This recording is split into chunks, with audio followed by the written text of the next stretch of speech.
Hi, everybody. Jose Palomino here with another episode of Business Growth on Purpose. And what we're going to talk about today is something that every owner knows they need, but not every owner takes advantage of, which is finding a resource that can serve as a sounding board for you as you process the many issues, the many challenges that you face as an owner, leader of a business. Are you looking to do a restructuring? Are you looking to actually sell your business or buy a business? And you can't always process it when it's a kind of a rough idea with your own team, because you could actually get people turned sideways on that. So you need some outside people. And most of you listening probably have that at some point. But our guest today, Phil Fraser, is an expert at doing this because he's actually lived the journey of a business owner leading to a successful exit, and his focus now is on being a business sounding board for owners in the SME category. So listen closely as Phil joins Business Growth on Purpose right now. Welcome, Phil, to Business Growth on Purpose. Hi. Thanks for having me on board. Well, Phil, just for our audience, a little context, what do you do and who do you do it for? Okay, so I am a business sounding board. Think sort of halfway between a business mentor and a business coach. And I help SME businesses with all those sort of things that you need help with as a business owner. It's very, it can be lonely at the top. And I'm there to assist people, to be a sounding board, to listen and to discuss those things that maybe you can't discuss with your team. Okay, well, I'm just curious, how did you get into that, Phil? Okay, so I had 15 years working in various advertising and marketing roles, set up a business back in 2000. 18 years later, we sold it to a public company. So I've been through the whole startup, growth, sale, business story with all the blood, sweat and tears in between, and all the scars as well. So I think I've got the experience that people I'm dealing with now. I've been there and been in their shoes. Wow. So that's right. So you're not looking at this as this is not purely theoretical for you. You've lived the dream as well. Yes. Or the nightmare. The dream and the nightmare. Yeah. Wow. Now, Phil, you're based in the UK. I'm just curious, is most of your, especially now that we're like in the whole world is Zoom, is your clientele international? Is it mostly local? Kind of curious. It's at the moment it's local. I think people still need to see, the whites of your eyes, as they say. Okay. But that's not to say there's no reason why I can't do this internationally. And you're based in the US. I've been on podcasts in Australia, New Zealand. I can do this, theoretically anywhere. Right. As long right, and especially people. What's interesting is everybody's gotten used to being on this kind of a, like what we're doing right now, on a Zoom call or a Teams call or something like that. So, and that happened really quickly, like over, in the space of 3 months, whether you liked it before or not, you were using it now. So here's a kind of thinking about this idea of a sounding board, and you said it's kind of between a mentor on the one hand, and what was the other dimension? And a coach. So could you expand on that a little bit, like those distinctions there? I think that they're important. Okay. So I try to use this as an example in the sporting scenario. Okay. So let's take a 100 meters runner. Okay. Mm-hmm. So you go to college and you're quite good, and then you go, you get in the American team, but you have a coach that makes you better at being quicker, starting quicker, ending quicker. A coach will teach you a specific skill to a better level. Okay. Gotcha. And that's in sport, that's in business. A mentor, I would describe as somebody who's been there and done it, but isn't necessarily the person who's teaching you how to do that skill better. So Carl Lewis, if we take an American sporting icon, sure, as a mentor, could be with you as a 100 meters runner and say, well, I experienced this, and this is what happened with me, and when I had this problem, this is how I dealt with. But that's mentoring you. So that's a been there and done that mentor, whereas a coach specifically is going to improve a skill. So that's how I use the difference in the sporting analogy. In a business analogy, a coach might be a presentation skills coach or a sales coach, or all sorts of different business coaches out there. Whereas a mentor is somebody who's been there and done it. And again, in the same scenarios I've just explained, we had, maybe it's raising finances, or maybe it's going public, or maybe it's, it could be anything. Maybe it's buying a competitor, or maybe it's selling the business. Somebody as a mentor can sit there and go, well, this is how we did it, and I can help you along the path and that sort of thing. So that's where I think the two things, that's the comparison I use.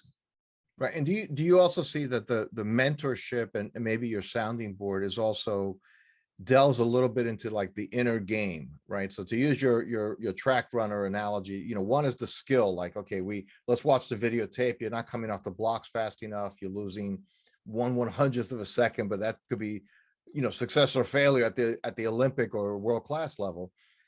But then I could see the Carl Lewis, to use that example, coming alongside and say, hey, you had a tough match, but here's how you have to shake it off, man, because when that happened to me, I won 7 gold medals the next time I competed, or something like that. Yeah. So is that inner game thing? And I guess my question is, as you start working with like owners of businesses, do they have a hard time opening up on what's going on inside? And I don't mean it from a psychoanalytical point of view that they need a therapist, but just how they feel about owning their business, about the stress of the last 2 years. I mean, all of that. I just wonder, does that come up much in your work? It's interesting. I use the phrase, it's lonely at the top. It's a phrase we use over here in the UK. I think you use it in the US as well. And that's pretty much what I cover is, you're the boss of the business. Hey, running your own business is great. You've got a freedom and flexibility. You can take it where you want. All those sort of really positive things. But at the same time, they're negatives as well, because you're the one who makes the call. Mm-hmm. You say, we're going to go for this market. We're going to launch this product. We're going to stop selling this product. We're going to buy the competitor down the street. A lot of those decisions are they're your call, and a lot of the time you haven't necessarily got somebody as a business owner to sit down and talk to and say, look, I'm thinking of doing this. Is this a really stupid idea? And that touches on, I think, what you're talking about, the sort of psychoanalytical thing. But I think, and this is what, and I offer this service because it's something I needed when I was running the business. We were a husband and wife team, so I had my wife as a sounding board, and any of us who are married know that they're always right. That's it. My idea, insane. Her idea, brilliant. I'm just joking. But in many business scenarios, the people you go to advice for, either consciously or subconsciously, have a bias. Okay. Mm-hmm. So let's say, for example, we'll take some extremes because they're the best way to use examples. Let's say you're thinking of selling the business. Okay. And you go to your accountant, mm-hmm. Trusted financial advisor, and you say, hey, I'm thinking of selling the business. He or she may well give you very good advice, but actually subconsciously, don't forget, they're also sitting there going, shit, I'm losing a client here. Now, I'm not saying that will be the bias, but it may be. Take another example, take it internally. You tell your sales manager, your sales director, hey, we're thinking of buying a company down the road. Okay. Usually, great business plan, acquisition, lots of people do it. What's your sales manager's first thought? If you say to him, hey, Dave, hey, Mary, what do you think? His first thought or her first thought, whether it's true or not, is always going to be, shit, the company down the road have got a sales manager and I'm going to be out the window. Okay. Right. So or at least one of us is a 50-50 on that. Yeah. And just by human nature nature makes you think, shit, it's going to be me. Right. I'm going to be one to get the boot. So, there are lots and some of these decisions are big and some of these decisions are small. But it's very, very difficult to get a purely independent view to help you in that loneliness as the business owner. Yeah, and and let's even take another example, which is I think a lot of business owners want to get to the point you got there, which is you're going to sell the business. Mhm. So there's so much that goes into that. There's inner stuff. How do you feel about not going in, being the boss anymore, to the actual transaction itself? And selling a business, as you know, isn't usually a matter of I go to the website and say I'm my business for sale and I sell it tomorrow. It could be a 6 month, it could be a 2 year journey till you get it booked. So now how do you talk about that to your leadership team without messing up the very thing you're trying to sell? Because it's very, so you need somebody else. And I love what you talked about bias. It's simply, we're human, right? So we have bias on everything we hear, everything we process. Now integrity says, despite my bias, I can still give you good advice, but it doesn't change the fact that as that accountant, that example you gave, I'm still feeling a little bit like what's going to happen next. It's still there. So I love the idea of being a pure sounding board. So let's just move a little bit towards the kind of issues that you find that people really appreciate having you to talk to. Like what are the kinds of things that maybe an owner listening to this podcast would say, I wonder if that's something I should be processing with, like, that impartial third party. I think there's a number of different things. I mean, some of it is just a very straightforward, hey Phil, I've got this idea, what do you think? Okay. And the way I work is I wouldn't go back to him and say, hey Jose, I think that's a crap idea. I'd bounce it back and go, okay, tell me why you think it's a good idea. Tell me why you think it's a bad idea. What are the upsides? What are the downsides? Verbally, we're probably doing a SWOT analysis. Okay. So in a very simple case, it's just like do you think this is a good idea? In other cases with clients, it's being an accountability partner. So again, the great thing about running your own business is you can do whatever you want, okay? Which often means you end up doing stuff either you shouldn't be doing or stuff you're not very good at that somebody else should be doing, or you're treading on people's toes and you're not letting go, you're not delegating, all that sort of thing. So there's two sides to this. Number one is an accountability partner saying, hey, Jose, last week we had a meeting, you said you're going to do ABC. Did you do that? Because as the business owner, you think, oh, I don't really want to do that. So I'll put it aside because nobody else is going to tell me to do it. So there's that side of it. But there's the other side of it is actually somebody prodding and poking you as a business owner and going, you really should not be doing that. It should be the sales manager, the HR manager, the bookkeeper, whatever it might be. I'll give you a very, very good example. I've got a client, or had a client, who runs a chain of children's nurseries. Okay, so she's got 7 or 8 of them now, so it's quite a big operation. And she started with 1 and then just grew. And when we talked, we were talking about some of the tasks she was doing, and in her mind, she was still the owner of a children's nursery. In fact, she was the CEO of a £5 million turnover, 150 staff corporation, but she wasn't working as one. So she needed somebody from the outside to say, hey, you're the CEO of a business, not a kid's nursery. And then there's just people who need the extra advice of, I actually don't know where I'm going. Can you help me? And again, going back to the example of your team, sit in a team meeting and go, hey guys, I'm not really sure what we're going to be doing next because, I don't really, I'm making it up as I go along, which a lot of us feel as business owners. And I know I felt that. And you can't sit in a team meeting and go, hey guys, let's toss a coin and see which way we go. And you can hold your hands up as a business owner with somebody like me with a sounding board and go, Phil, I'm out of my depth here. What can I do? Now, often it just needs that whole outside looking in. So it's you looking in and going, okay, right, you've got this issue, this issue, this issue. You need to recruit a sales manager. You need to sort out your supply chain. You need to chase your debt collecting is not good enough. And they're all, what I found is most businesses have the same problems. So it's a sales problem, a marketing problem, sure. A supply chain problem, a staff issue. Pretty much the same sort of issues come up again and again and again. But having been there and done it, I can not necessarily give you the answer, but I can say, well, we had something similar happen to us, and this is how it played out, but you need to consider X, Y, and Z, and A, B, and C.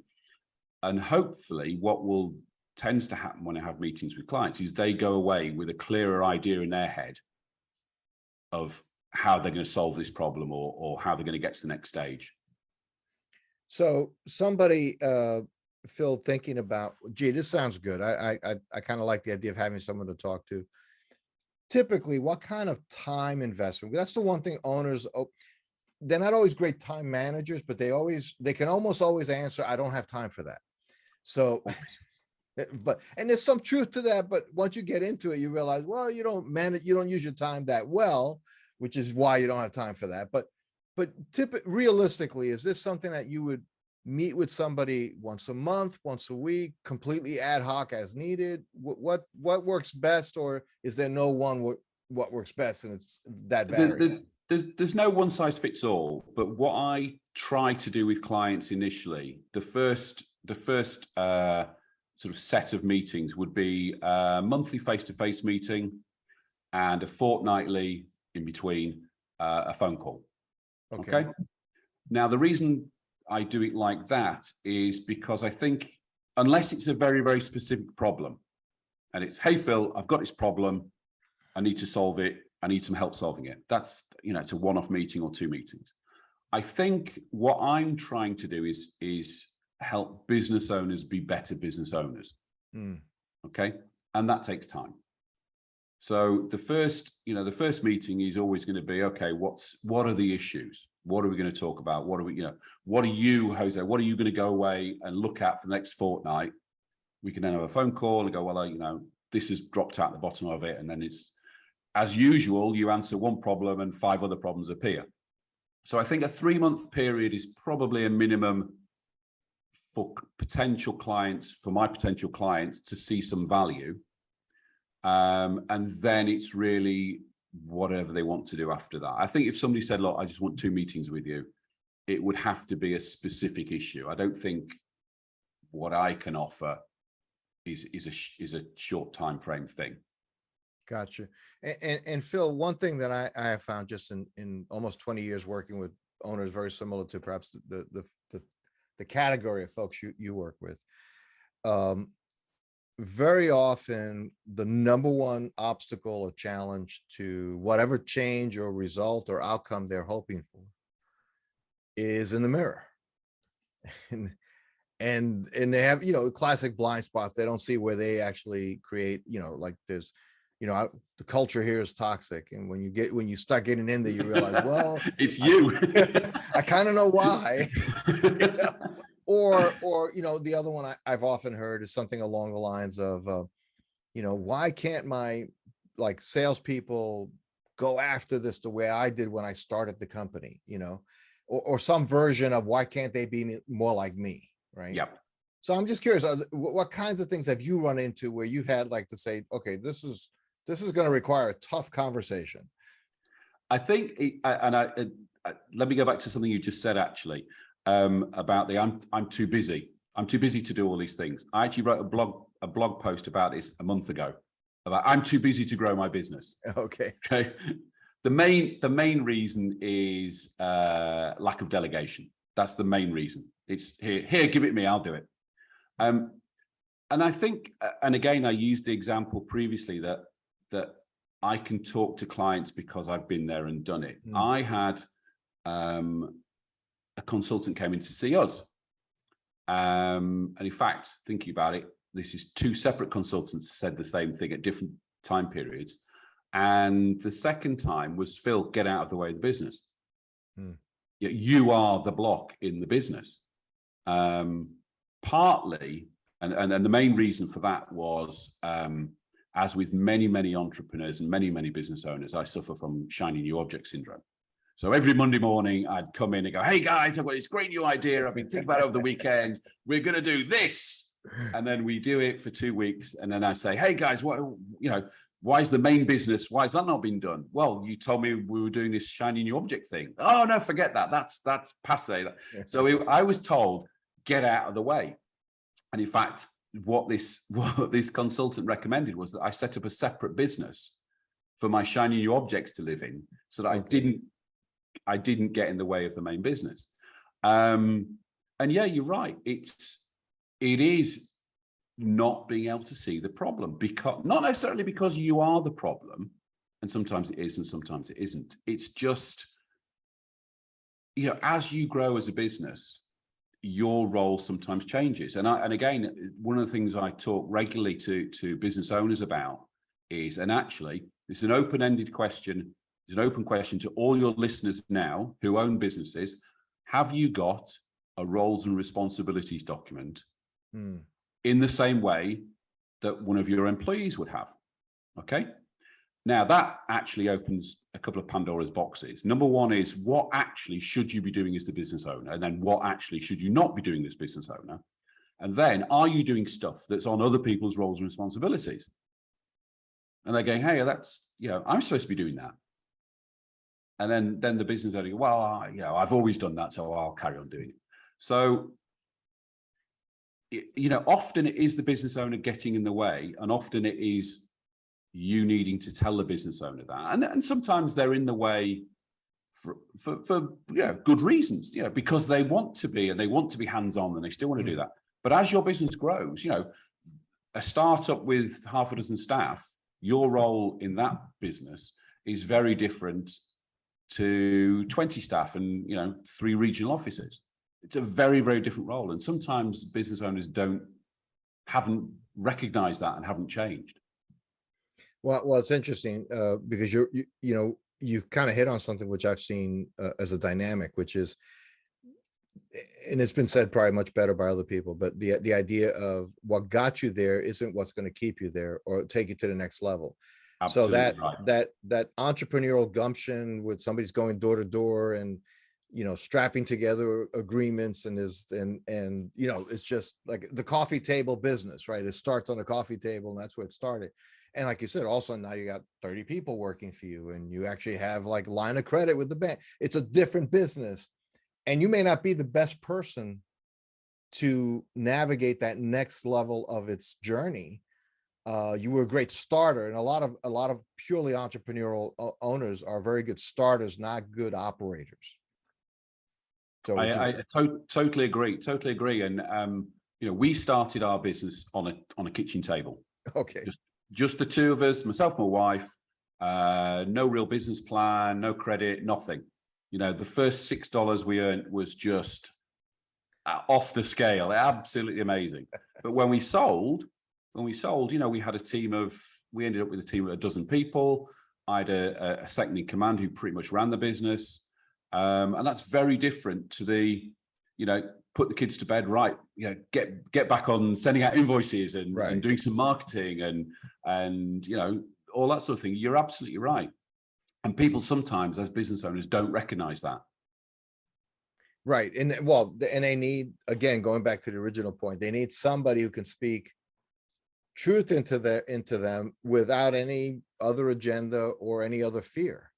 Because you could have a second in command that sees something and says, well, this is my job, so like I'm going to have to just grin and bear it, right? And just to have that honest sounding board voice, I think is so valuable, as has been this time together here on Business Growth on Purpose. Really appreciate it, Phil.